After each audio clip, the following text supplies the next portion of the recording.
Welcome back, everybody. It's been a little while. I'm out here in the tricycle garage, and I was just thinking about how handy these big reds are. And last week or 2 weeks ago, I watched the big red buyer's guide that Preston did at This Old Trike. Go check him out. Give a like and subscribe. He's the man, and he's doing good with those buyer's guides. Really asking all the thought-provoking, real controversial questions on what kind of machine you want, what kind of condition do you want, the hard-hitting stuff like, what flavor ice cream is that, Mr. President? Oh, excuse me. But back to big reds, if that's what you're looking to do, and they're very handy, got the plow on that one, but they all came standard with a hitch. Now, you're committed to a hole-style hitch like this, which works good for a clevis, or a I don't want to call it a pintle, but a regular, like a wagon tongue or whatever, with the two pieces of steel, top and bottom, and then the pin goes through, and that works great.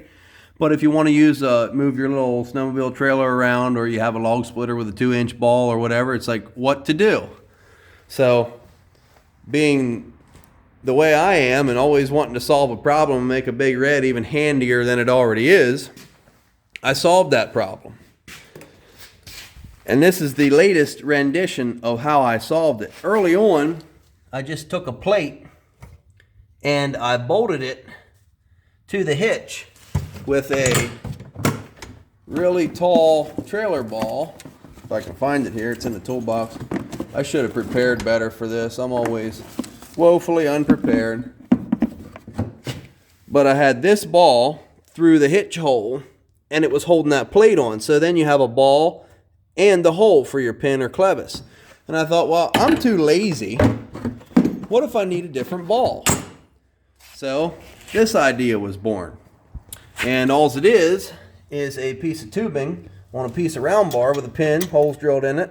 And this was a square plate when I started out. And it was just, it sounded like a John Wayne movie. It was just clunking, knocking the corners off when I was turning it in the lathe.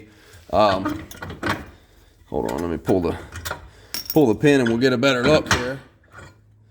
That's all it is. This piece is drilled and tapped with a 5/8 or probably 3/4 bolt, maybe bigger, maybe a 7/8 bolt. I didn't want to go too big and weaken it, but that's just bolted to the machine, and that holds this plate on. The reason I did that was because if you were hauling a wagon, the leverage of it way up here, and with this shaft drive, this thing moves a lot. And it was just it was shoving the machine around, so I figured it's more rigid down there. But you just select the ball you want. And basically, I took the square plate, I went corner to corner, X'd it, found the center, welded the tubing to the center, grabbed it in the lathe, and turned the outside diameter, and then went over to the milling machine and held it like this and drilled this hole, and then turned it 90 degrees and drilled that hole. Now, some of this, they are eyeballed, because if you get either one of them off a little bit, this thing can rotate, and I ended up having to go to a bigger size. I think I only had a 1/2x13 bolt in this to begin with, and it wouldn't get tight enough. It was spinning. When you had a heavy trailer on and you were going downhill and the trailer wanted to push you, it would turn. Now, obviously, the pin was in. That's what I'm saying. So I made all that up, went to Tractor Supply and got $45 worth of trailer balls, which is a dang shame because they're all rusted. And then bolt that on. That's for your wagon. And then this is every ball. So, I mean, now I'm not going to go pull a 55-foot camper with this thing, but a log splitter, 2-inch ball. Sometimes your little yard carts, your heavier duty ones, have a 1 7/8 ball. I would never pull anything with a 2 5/16 ball with this thing. It just ain't got the brakes. It ain't got the weight. You'll get thrashed around. But for demonstration purposes, that's what I did. And then you can hook your little wagon up to it and use that instead of this. But I like this because it's a little more rigid. So I don't want to use the word prototype, but I guess I will. Having tested it and found this works so good, I made another one. So I went into my local steel shop, got a piece of 2-inch square bar, hollow, don't have to be crazy, and did the exact same thing all over again.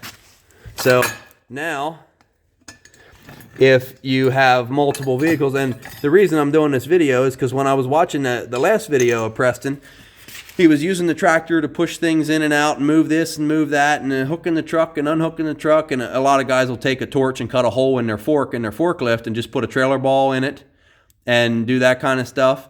But this, it's not DOT approved, clearly, because it's way too weak. A trailer would snap that clean off. But if you have a small landscape trailer that's a 2-inch, and then you have a boat that's a big 2 5/16 or a big long camper, or you have something small, lawn implements and stuff, you can just put that in your truck, pick which ball you want, and go to town. And if you use your truck for pulling logs or pulling trees or whatever, you got an extra hook there for a clevis. So it's the same principle. Same round plate, same piece of tubing, same deal, and then the solid lug welded there. And it's a little difficult to make this exactly 90 degrees. You can see this one I screwed up on. There's a hole down here at the bottom.